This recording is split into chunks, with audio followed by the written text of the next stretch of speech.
Hello, good morning. എല്ലാവർക്കും കൃഷ്ണാസ് വേൾഡിലേക്ക് സ്വാഗതം. ഞാനിന്നിവിടെ ഒരു ഉരുളക്കിഴങ്ങ് പേരട കറിയാണ് ഉണ്ടാക്കുന്നത്.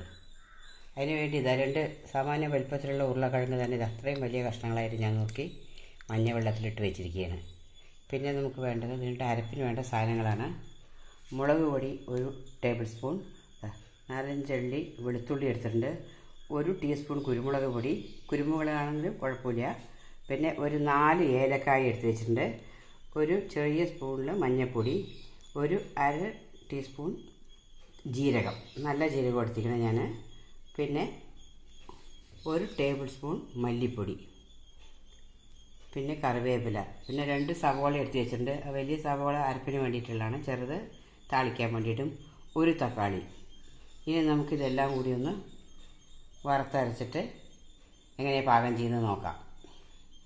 വീഡിയോ ദീർഘിപ്പിക്കേണ്ടെന്ന് കരുതിയിട്ടാണ് പെട്ടെന്ന് തന്നെ പറഞ്ഞു തീർക്കുന്നത്. ഓക്കെ, വറുത്തരച്ചിട്ട് വരാമെന്ന് പറഞ്ഞു. അപ്പോഴാണ് ഇത് ശ്രദ്ധിക്കേണ്ട കാര്യങ്ങളുണ്ട്. നമ്മൾ ആദ്യം വറുക്കുമ്പോൾ ഞാൻ 2 സ്പൂൺ പാം ഓയിലാണ് ഒഴിച്ചിരിക്കുന്നത്. അതിലേക്ക് ആദ്യം തന്നെ ഇട്ടത് ഒരു കഷ്ണം കറുവാപ്പട്ട, അത് ഞാൻ അപ്പോഴേ പറയാൻ വിട്ടുപോയതാണ്. ഒരു കഷ്ണം കറുവാപ്പട്ട ഇട്ട് ഒപ്പം തന്നെ വെളുത്തുള്ളി കൂടി ഇട്ടു. വെളുത്തുള്ളി ഒന്ന് നിറം മാറി വന്നപ്പോൾ മാത്രമാണ് ഞാൻ ആ 4 ഏലക്കായ ഇട്ടത്. ആദ്യമേ ഏലക്കായ ഇട്ട ഏലക്കായ പെട്ടെന്ന് കരിഞ്ഞു പോകും. അതിനുശേഷം സവാള ഇട്ടു.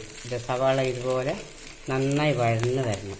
അങ്ങനെ വഴന്ന് വന്ന ശേഷം മാത്രം നമുക്ക് മറ്റ് മസാലപ്പൊടികളൊക്കെ ഇട്ട് വറുത്തെടുക്കാം. ഞാനിതിൽ ചിക്കൻ മസാല അങ്ങനെ യാതൊന്നും ചേർത്തിയിട്ടില്ല. എല്ലാം വറുത്തിട്ട് കറിവേപ്പിലയും നന്നായിട്ടിട്ടുണ്ട്. ഏറ്റവും ഒടുവിൽ മഞ്ഞൾപ്പൊടി കൂടി ചേർത്തിട്ട് നമുക്ക് തണുത്ത ശേഷം ഒന്ന് അരച്ചെടുക്കാം. ഉരുളക്കിഴങ്ങ് ഞാൻ ഉപ്പും മഞ്ഞൾപ്പൊടിയും ചേർത്ത് കുക്കറിൽ വേവിച്ചെടുത്തതാണ്. ഇത് മസാല ഇവിടെ അരപ്പ് റെഡിയാക്കിയിട്ടുണ്ട്. അധികം വെള്ളം ചേർക്കാതെയാണ് ഞാൻ അരച്ചെടുത്തിരിക്കുന്നത്. ഇനി നമുക്കിത് പാകം ചെയ്യാം. ഞാൻ അടുപ്പിൽ ഒരു പാൻ വെച്ചിട്ടുണ്ട്. അതിൽ ഞാൻ 2 ടീസ്പൂൺ എണ്ണ ഒഴിച്ചിട്ടുണ്ട്. നിങ്ങൾ ഏത് എണ്ണ ഉപയോഗിക്കണമെന്ന് വെച്ചാൽ ആ എണ്ണ നമുക്ക് ഉപയോഗിക്കാവുന്നതാണ്. അതിലേക്ക് നമ്മൾ നേരത്തെ നിർത്തി വെച്ചിട്ടുള്ള സവോള, താളിപ്പിനുള്ള സവോള ഇട്ട് കൊടുക്കാം.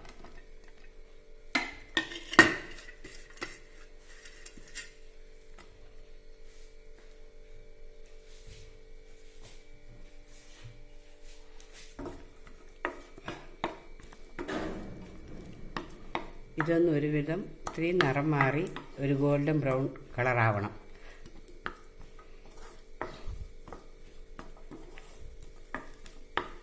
അത് ആകുമ്പോഴത്തേക്കും ഈ വേസ്റ്റ് തക്കാളിയും കൂടി ചേർത്തി കൊടുക്കാം.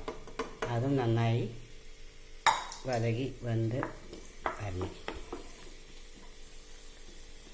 ഇതിലേക്ക് നമുക്ക് കുറച്ച് ഉപ്പ് ചേർത്ത് കൊടുക്കണം. ഉരുളക്കിഴങ്ങ് വേവിക്കുമ്പോൾ ഞാൻ അതിലാവശ്യത്തിന് ഉപ്പിട്ടിട്ടുണ്ട്.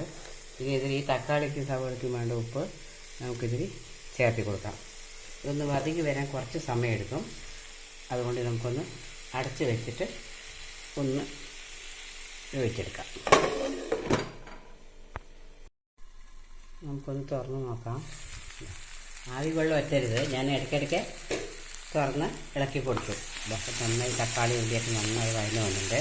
ഈ സമയത്ത് നമുക്ക് ഒരു പിഞ്ച് മഞ്ഞൾപ്പൊടി, നേരത്തെ ഇട്ടിട്ടുണ്ടെങ്കിലും കുറച്ചുകൂടി ചേർത്ത് കൊടുക്കാം മഞ്ഞൾപ്പൊടി. അതേപോലെ തന്നെ നേരത്തെ പറയാൻ വിട്ടുപോയതാണ്, ഒരു ചെറിയ കഷ്ണം ഇഞ്ചി ഞാൻ ഗ്രേറ്റ് ചെയ്തെടുത്തിട്ടുണ്ട്. അതുകൂടി ഇത് ചേർത്ത് ഒന്ന് മിക്സ് ചെയ്ത് കൊടുക്കണം. നേരത്തെ ഇഞ്ചി ചേർത്തിയാൽ അത് ഒട്ടിപ്പിടിക്കും. ഇതിലൊരു പച്ചമണം പോണ വരെ ഒന്ന് വാട്ടിക്കൊടുക്കുക. ഗ്യാസൊന്ന് കൂട്ടിക്കൊടുക്കുക.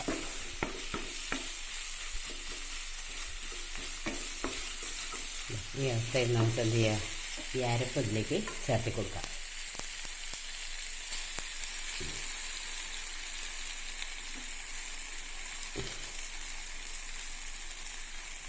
അരപ്പിലേക്ക് ചേർത്തി കൊടുക്കാം.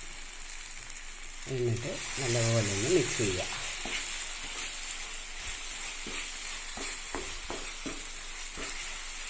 അരപ്പ് ഞാൻ ആദ്യം വെള്ളമില്ലാതാണ് അരച്ചെടുത്തത്. അതിങ്ങനെ ഒന്ന് വഴറ്റിയെടുക്കുന്നതിന് വേണ്ടിയിട്ടാണ്.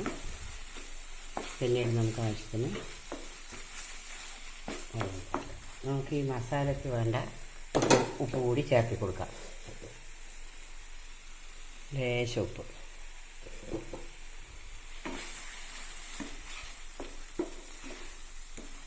വറുത്തരച്ചത് കൊണ്ട് ഒരുപാട് ഫ്രൈ ആവേണ്ട കാര്യമില്ല. ഇത് നമുക്ക് ഈ വേവിച്ച് വെച്ചിരിക്കുന്ന ഉരുളക്കിഴങ്ങ് കൂടി ഇതിലേക്ക് ചേർത്ത് കൊടുക്കാം.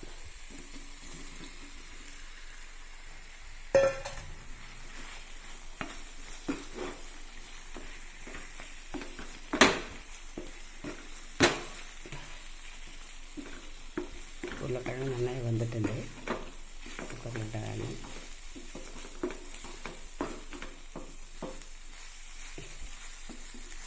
ഇനി ഇതെല്ലാം കൂടി ഒന്ന് മിക്സ് ചെയ്ത് തന്നെ നമുക്ക് കുറച്ച് വെള്ളം ആവശ്യമുണ്ട്. നമ്മളിവിടെ മിക്സി കഴുകി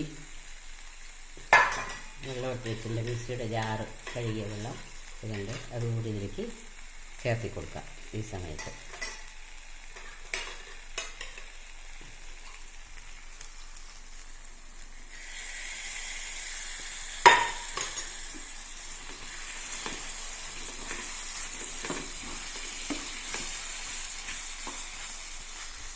നല്ല ടേസ്റ്റാണ് ഈ കറിക്ക്. നമുക്ക് അറിയില്ല, ഉരുളക്കിഴങ്ങാണെന്ന് അറിയില്ലായിരുന്നെങ്കിൽ നമുക്ക് ശരിക്കും ചിക്കൻ കറിയാണെന്ന് തന്നെ തോന്നും. ചോറിന്, ദോശയ്ക്ക്, ഇഡ്ഡലിക്ക്, ആപ്പത്തിന്, പുട്ടിന്, ചപ്പാത്തി, പൂരി എന്നുവേണ്ട എല്ലാറ്റിനും ഉപയോഗിക്കാൻ നല്ല ടേസ്റ്റുള്ളൊരു കറിയാണിത്. ഇത് ഞാൻ പറഞ്ഞു തന്നിട്ട് നിങ്ങൾ ചെയ്യണം. ചെയ്ത് കഴിയുമ്പോൾ നിങ്ങൾക്കറിയും. ചെയ്ത് തന്നെ നോക്കണം, അപ്പോഴേ അറിയുള്ളൂ. ഇനി ഇത് നമുക്കിതിനൊന്ന് അടച്ച് വയ്ക്കാം കുറച്ച് നേരം. അപ്പോഴേക്കും മസാലകളെല്ലാം ആ ഉരുളക്കിഴങ്ങൊക്കെ പിടിച്ച് പാകമായി വരും. ഓക്കെ,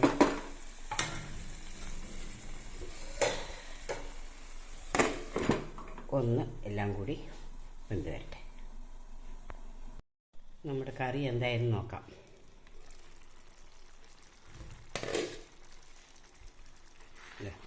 എല്ലാം കൂടി യോജിച്ച് നല്ല പാകത്തിലായിട്ടുണ്ട്.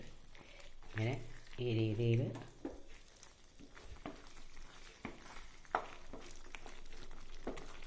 കുറുകിയിരിക്കണം. കുറച്ചുകൂടി വേണമെങ്കിൽ നമുക്ക് കുറുക്കിയെടുക്കാവുന്നതാണ്. ഞാൻ സാധാരണ കുറച്ചുകൂടി കുറുക്കാറുണ്ട്. പക്ഷേ ഇപ്പോൾ ഇത് പാകമായിട്ട് നിങ്ങൾക്ക് കുറച്ച് ലൂസായിട്ട് വേണമെന്നുണ്ടെങ്കിൽ നിങ്ങൾക്ക് ഈ പരുവത്തിൽ തന്നെ അത് ഗ്യാസ് ഓഫ് ചെയ്ത് വയ്ക്കാം.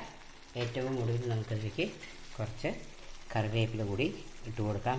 നിങ്ങളുടെ കയ്യിൽ മല്ലിയില ഉണ്ടെങ്കിൽ അതുകൂടി ഈ സമയത്ത് തൂവി കൊടുത്താൽ ഒന്നുകൂടി ടേസ്റ്റായിരിക്കും. എൻ്റെ ഇപ്പോൾ മല്ലിയിലയില്ല.